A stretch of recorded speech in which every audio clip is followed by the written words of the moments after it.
Stephen Foster, American songwriter. Before radio and television, movies and recordings, entertainment was often a family or community matter.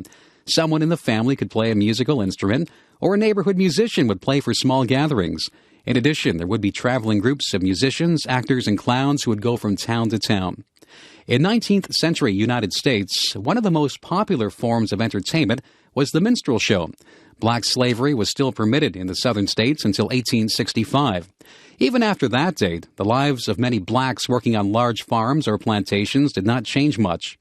They did hard physical labor in the fields, had little control over their lives, and very little time to relax with their friends. Foster, who was born in 1826, made this situation the background for many of his songs. White musicians would try to imagine the feelings of black men and women working on the plantations. They would write songs in the dialect or speech patterns that they thought black slaves used. In these songs, the black people would be talking about their hardships, falling in love, playing music and dancing, and finally growing old and dying. White performers would blacken their faces and sing these songs to white audiences. They would play musical instruments like the banjo, a small four-string guitar, which black people played often. As a small boy, Stephen Foster had sometimes been taken to a black church by his family's black servant, Olivia Pies. Here, he first heard the melodies that inspired his own songs.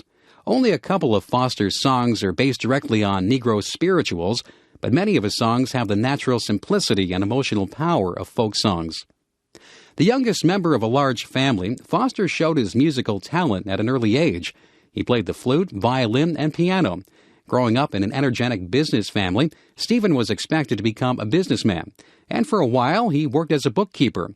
All his spare time, however, was spent writing songs. Foster attended minstrel shows and tried to get the performers to sing his songs. Sometimes the performers would steal his songs and publish them under their own names. Copyright laws were weak and rarely enforced, so some music publishers would just go ahead and publish a song without paying the songwriter. Since Foster hoped to make a living as a songwriter, this was a problem. Foster's first hit song was "Oh Susanna," published in 1848.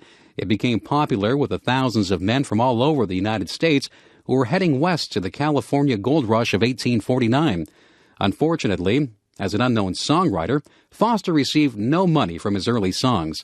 He seems to have given them outright to the music publishers just to establish his reputation. Foster's name, however, was soon widely known, and in 1849 he was able to afford to give up bookkeeping and marry the daughter of a Pittsburgh physician.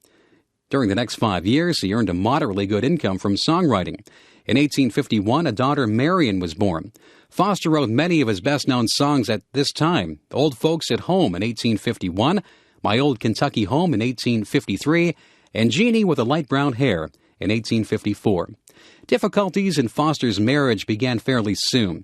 These may have been partly due to his strange work habits. He spent days locked in his room working on his songs. Then he would rush out with his materials to the local music store, presumably to test out the songs on his friends. He also became more and more addicted to alcohol. Eventually, his wife and daughter left him. Foster died alone in a rooming house in 1864. Immigrants to the United States brought their traditional folk songs with them.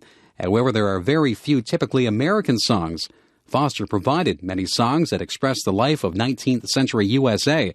His songs were easy to sing and were popular with nearly everyone. In a sense, Foster helped to create roots for American popular music.